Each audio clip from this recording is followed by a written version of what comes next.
ऐसी स्त्रियों को भी प्रभु से मांगना है कि प्रभु मुझे बुद्धिमान पति दे, जो तेरे भय में चलता हो, तेरी निकटता में चलता हो। लेकिन आज कुछ बात जल्दी से बता रहा हूं क्योंकि थोड़ा थोड़ा समय में मैं बोलूंगा, क्योंकि टाइम है, मैंने देखा है। अभी निकालो नित्य यशाया की पुस्तक।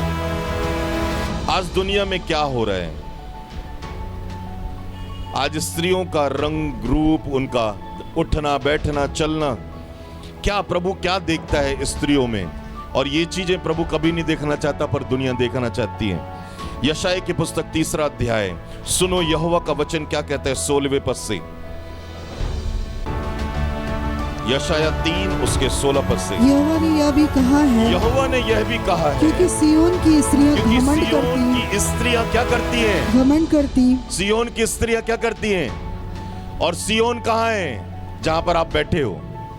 प्रभु की उपस्थिति को सिय्योन कहा जाता है। ये बाहर वालों की बात नहीं है, ये चर्च के अंदर में रहने वाली स्त्रियों के बारे में, जो चर्च के अंदर में रहकर क्या कर रही हैं? घमंड करती। बोलो क्या कर रही हैं?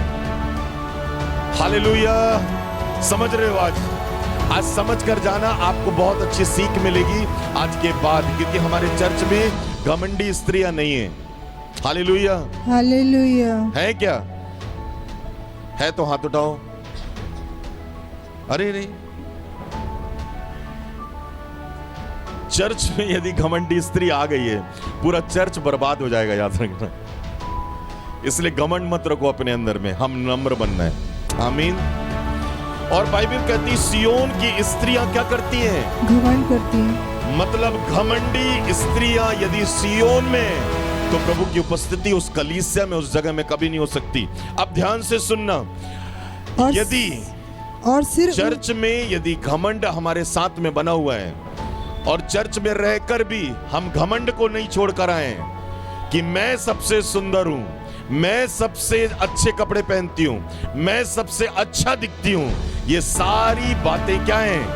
घमंड। आपको घमंड को क्या करना है? छोड़ना है। आगे क्या लिखा आप देखो। और सिर ऊंचे किए, सिर ऊंचे किए, आंखें मटकाती। क्या करती हैं? अब ये तो मेरे को नहीं बनता आंखें मटकाते, ये ज्यादा समझ स्त्रियां रखेंगे, मैं ये बोलूंगा। हाँ या ना? ये ना सोचे कि लड़कों को नहीं बोला जा रहा है, लड़के भी बहुत मटकाते हैं आंख को।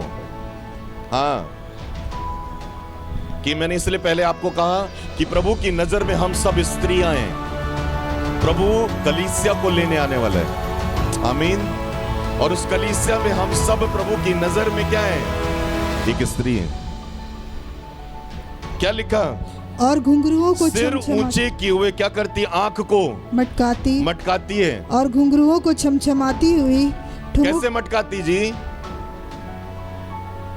हैं? आज दुनिया में यदि सबसे ज्यादा मुंह मटकाने वाले, आंख मटकाने वाले यदि है, तो जितने लोग सेल्फी लेते हो ना, अपने चेहरे को जाकर आज देखना कि आप ऐसे दिखते हो क्या। आपका शक दूर हो जाएगा। आज जो सेल्फी लेते हो, जो मुंह को टेढ़ा करके, आंख को चढ़ा के, तिरछा करके जो आप करते हो ना, यही है वो मटकाना। समझ में आ रही?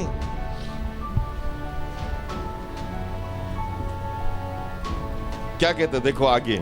और घुंघरुओं को छमछमाती और हुई, घुंघरुओं को छमछमाती हुई क्या करती है? ठुमक ठुमक चलती है। हालेलुया। जिस दिन अगर कोई लड़की अच्छा कपड़ा पहने, आप देख लो स्टाइल उसके चलने का, ये सिर्फ लड़कियों की बात नहीं है, लड़कों की भी है। हालेलुया। हालेलुया। क्या करता है? घुंघरुओं को पहनती हुई ठुमक ठुमक कर चलती है।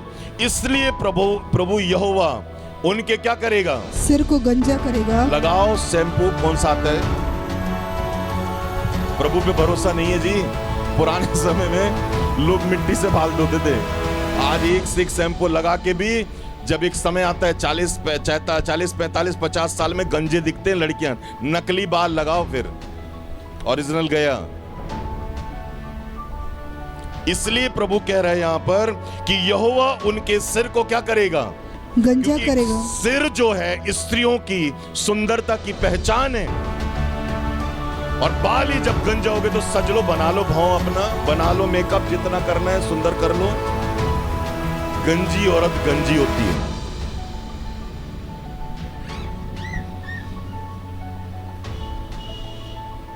मैं उनके तन को क्या करूंगा?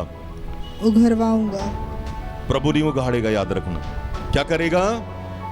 तन को उघाड़ेगा। कटे कटे पहनो, गरीब वाले कपड़े।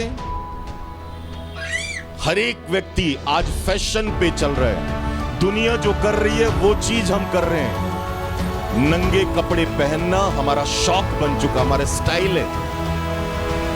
फिलिपियों की पत्री उसका 3 अध्याय उसके 18 और 19 पद में जब आप पढ़ते हो तो वहां पे लिखा है, उन लोगों ने अपनी लज्जा की बातों पर उन्होंने घमंड किया।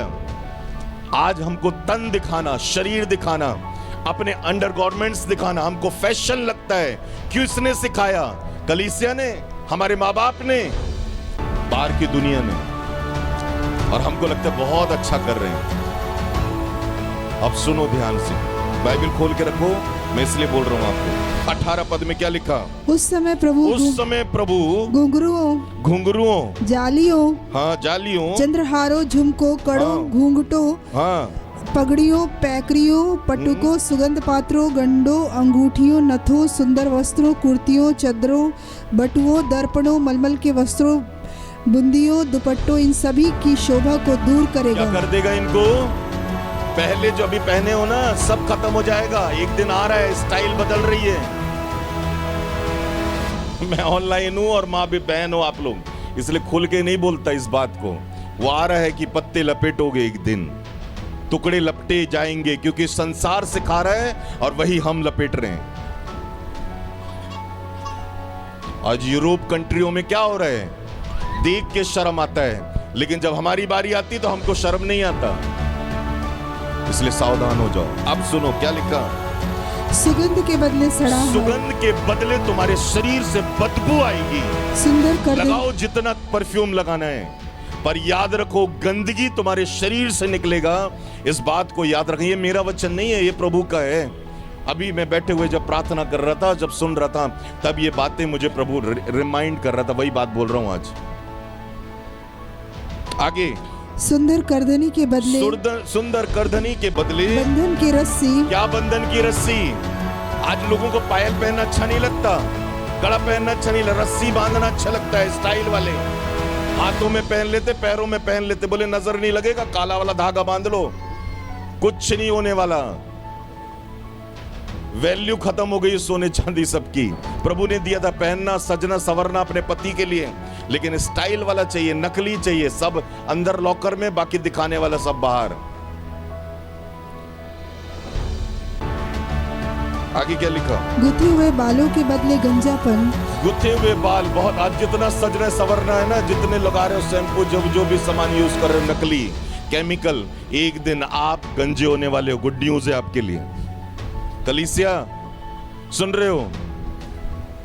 एक दिन केमिकल आपके शरीर को बर्बाद करेगा। कभी किसी फिल्म स्टार को देखते हो ना, जो मेकअप में या फिल्म में या फिर टीवी में दिखाई देता है, वो ओरिजिनल नहीं होता, मेकअप में होता है वो।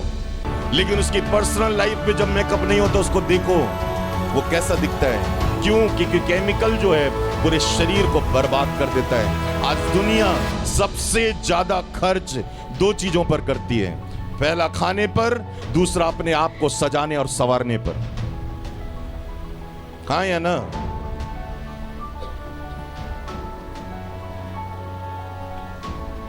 आगे क्या लिखा? सुंदर पटुके के बदले टाट की सुंदर पेटी, पटुके के बदले टाट पेटी, और सुंदरता के बदले और दाग सुंदरता होंगे। के बदले दाग होंगे। ये वही चीज है, फ्यूचर में होने वाला है। आगे, और तेरे पुरुष तलवार से और शूरवीर योद्धा से मारे जाएंगे, और उसके फाटकों में सांस भरना और विलाप करना होगा, और वह भूमि पर अकेली बैठी रहेगी। उस समय 7 स्त्रियां एक पुरुष को पकड़कर कहेंगी, रोटी तो हम अपनी खाएंगे और वस्त्र अपने ही पहनेंगे, केवल हम तेरी कहलाएं, हमारी नामधराई दूर कर। हमारी नामधराई को क्या कर? दूर कर। मेरे प्रियो, संसार जो आपको दिखा रहा है, जितनी बहनें मैं बोल रहा हूं, संसार जो दिखा रहा है वो चीज मत करो कभी। लेकिन प्रभु क्या कहता है? निकालो पहला पत्रस उसका 3 अध्याय। जल्दी से मैं समाप्त करूंगा फिर।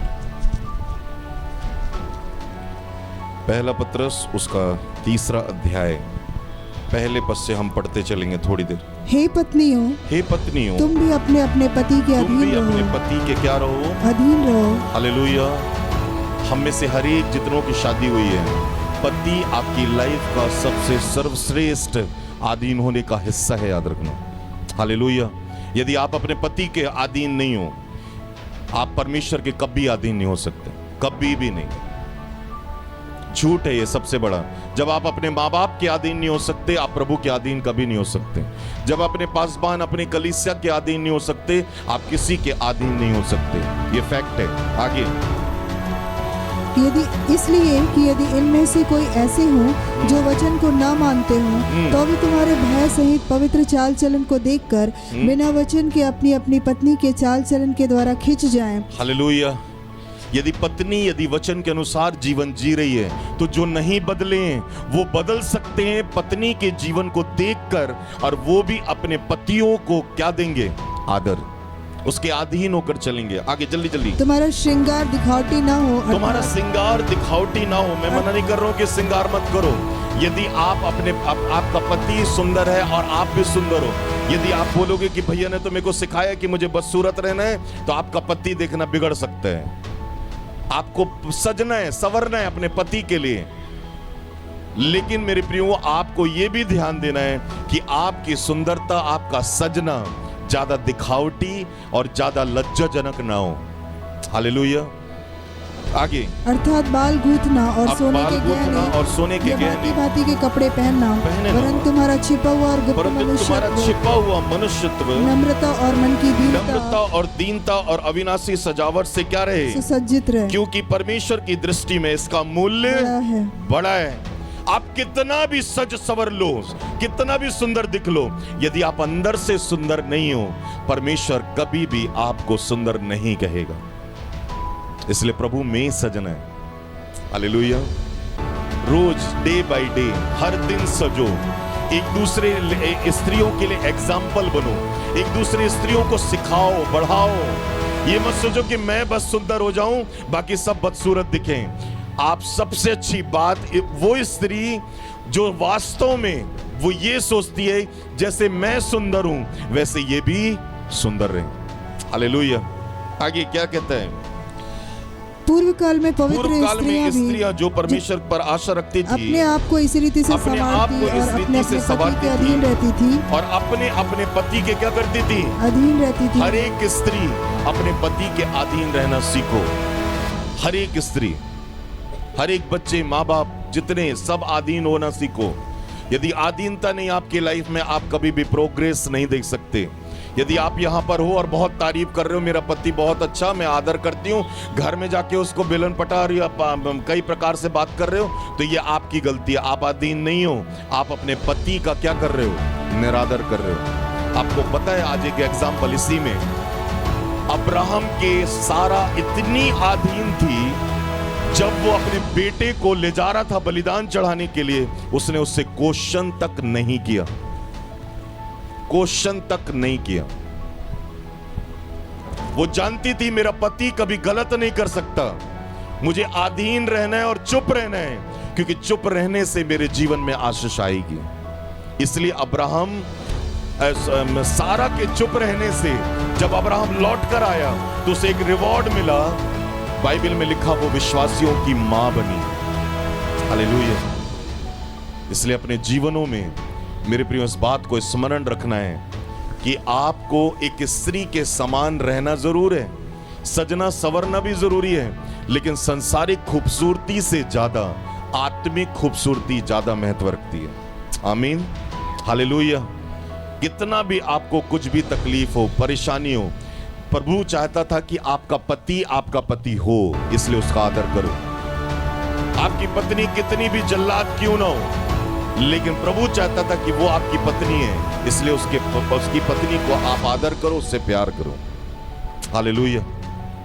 इसलिए इस बात को स्मरण रखो कि हमारे जीवनों में संसारिक खूबसूरती से ज्यादा आत्मिक खूबसूरती को परमेश्वर पसंद करता है। आमीन, हालेलुया। इसलिए अपने जीवन में इस बात को याद रखो। नीति वचन